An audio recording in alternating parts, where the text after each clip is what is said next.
جرگے کا آغاز ہم نے 2010 میں کیا تھا، اور 2010 میں ہمارے ساتھ شریک ہوئے تھے ڈاکٹر محمد فاروق خان صاحب، جنہیں اسی سال مردان میں نامعلوم افراد کی طرف سے شہید کیا گیا۔ ان کی گفتگو کی ایک جھلک ملاحظہ کیجیے۔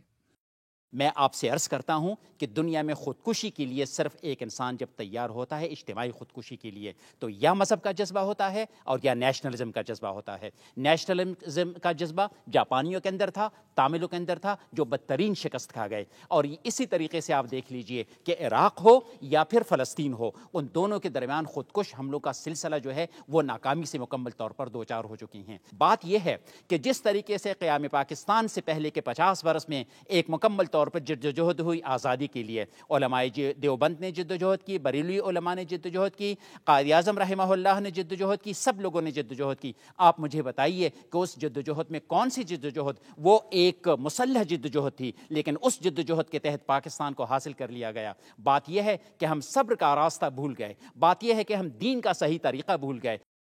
افغان جہاد کے معمار اور طالبان کے استاد سمجھے جانے والے کرنل امام صاحب بھی ایک موقع پہ جرگہ میں تشریف لائے تھے، اور انہیں 23 جنوری 2011 کو میر علی میں ٹی ٹی پی نے قتل کیا۔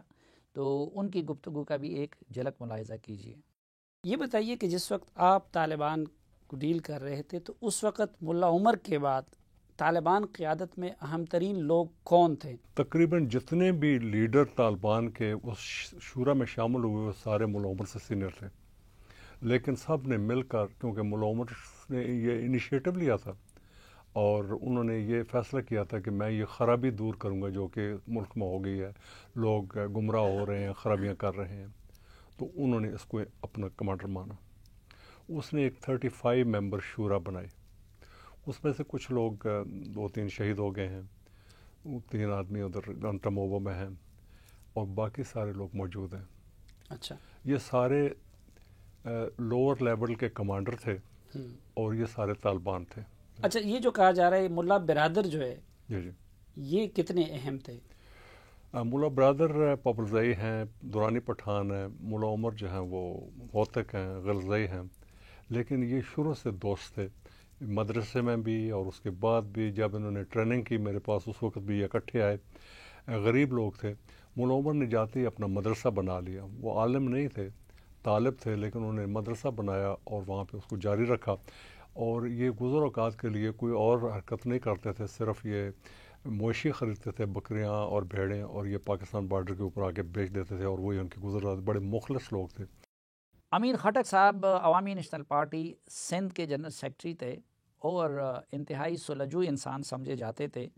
وہ 7 مارچ 2011 کو انتقال کر گئے۔ جرگہ میں ایک مرتبہ وہ تشریف لائے تھے، ان کی گفتگو کا ایک جھلک ملاحظہ کیجیے۔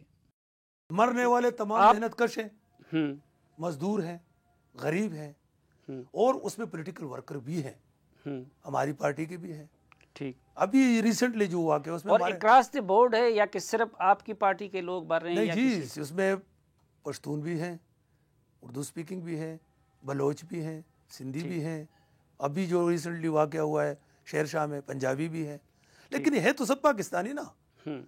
فوزیہ وہاب صاحبہ جو کہ پیپلز پارٹی کی رہنما تھی، ممبر قومی اسمبلی تھی اور شائستہ گفتگو کرتی تھی، 17 جون 2012 کو ان کا انتقال ہوا۔ ان کی جرگہ میں شمولیت کی ایک جھلک آپ کو دکھاتے ہیں۔ جب تعلیم کی بات کی جاتی ہے تو تعلیم بھی ویلیوز کی بنیاد پر آپ بناتے ہیں، اور one of the value is to be self less.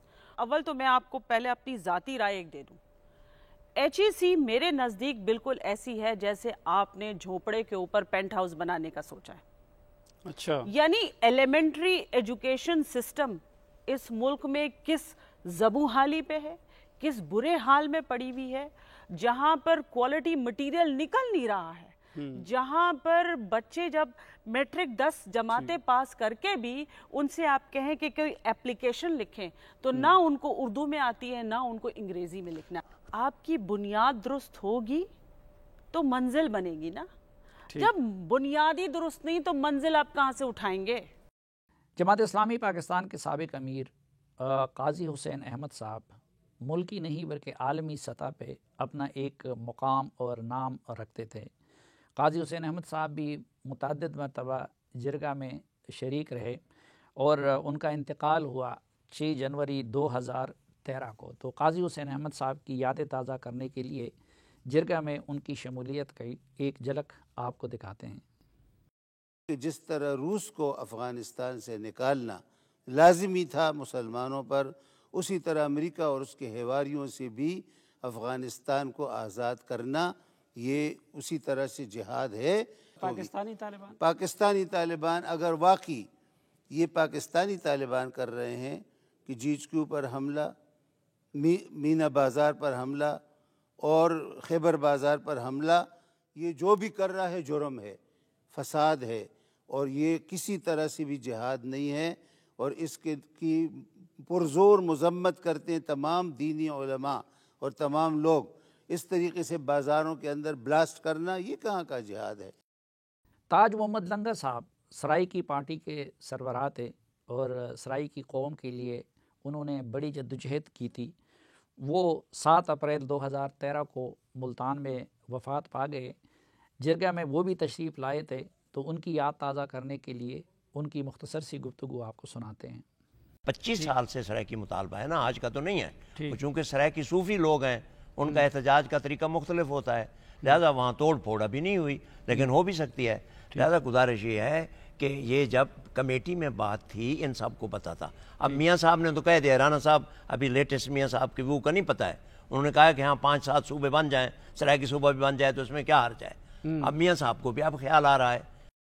Lieutenant general Hamid نواز صاحب پاکستان کے وزیر داخلہ بھی رہے تھے اور متعدد مرتبہ جرگہ کا حصہ رہے تھے۔ تو 24 فروری 2014 کو ان کا انتقال ہوا۔ ان کے ساتھ گفتگو کی ایک جھلک آپ کو دکھاتے ہیں۔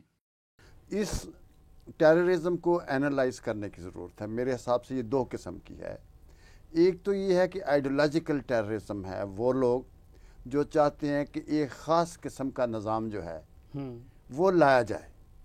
ابھی ان کے ساتھ آپ کو الٹیمیٹلی جنگ ہی کرنی ہے، اور اس کے لیے فوج ہی جو ہے وہی ادارہ ہے جو ان کے ساتھ الٹیمیٹلی جڑے گا، کیونکہ وہ اگر اپنا سٹینڈ چھوڑ دیتے ہیں تو ان کی تو موت واقع ہو جائے گی۔ آپ ٹائم گین کر سکتے ہیں تھرو پولیٹیکل مینس، جو کچھ بھی کریں، لیکن الٹیمیٹلی آپ کو ان کے ساتھ لڑنا ہے۔ دوسری قسم کی ٹیررزم ہے جو ذاتی قسم کی ٹیررزم ہے، سیکٹیرین ہو گئی، کوئی بتے کی ہو گئی، کوئی انتقام کی ہو گئی۔ اس کو آپ سیاسی طور پہ ختم کر سکتے ہیں، لوگوں کو بٹھا کے بات چیت کر کے۔ ISI کے سابق سربراہ جنرل ریٹائرڈ حمید گل صاحب، ان کے ساتھ میرا ذاتی تعلق بھی تھا اور شدید نظریاتی اختلاف بھی تھا، لیکن اس کے باوجود وہ انتہائی شفقت سے پیش آتے تھے اور متعدد مرتبہ جرگہ میں تشریف لائے، جرگہ کا حصہ بنے، باوجود اس کے کہ ان کے ساتھ اکثر گفتگو تلخ رہتی تھی۔ آپ ملا عمر کے حامی ہیں آج بھی؟ میں بالکل اس کا حامی، بالکل ان کے ساتھ کوئی رابطہ ہے؟ نہیں، میرا کبھی نہ میں دیکھا نہ اس کو۔ وہ زندہ ہے؟ میرا خیال ہے زندہ ہے، کیونکہ ساری چیز اس کے نام پہ چلتی ہے اور میرا خیال ہے کہ لوگ اس کو فالو کرتے ہیں۔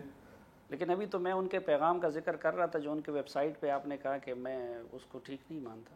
نہیں، میں نے تو اس کا کیا ثبوت ہے کہ نہیں، میں نے کہا ہوگا اس نے، میں ان کا وکیل تو نہیں ہوں کہ ہر چیز ملا عمر جو کہے گا میں مانوں گا۔ آپ ایسے بندے کے ساتھی ہیں جن سے نہیں، میں کیا اس کے اوپر بیعت کیا ہوا ہے ملا عمر کے؟ آپ نے کیا ہوا ہے اشرف غنی کے اوپر ہاتھ کے اوپر بیعت؟ نہیں، میں نے کیا آپ اس کو ڈیفینڈ کر رہے ہیں؟ نہیں، میں کسی کو پھر میں افغان قوم کو ڈیفینڈ میں تو ملا عمر لیکن اشرف غنی تو سامنے اس کو لوگ دیکھتے ہیں، سنتے ہیں، پڑھتے ہیں، افغانوں نے ووٹ دیا ہے، اسمبلی میں آتے ہیں، آپ جس کو سپورٹ کر رہے ہیں اس سے نہ ملے۔ دیکھ لیں گے آپ نا، کیا اس سے پہلے نجیب اللہ نہیں تھا؟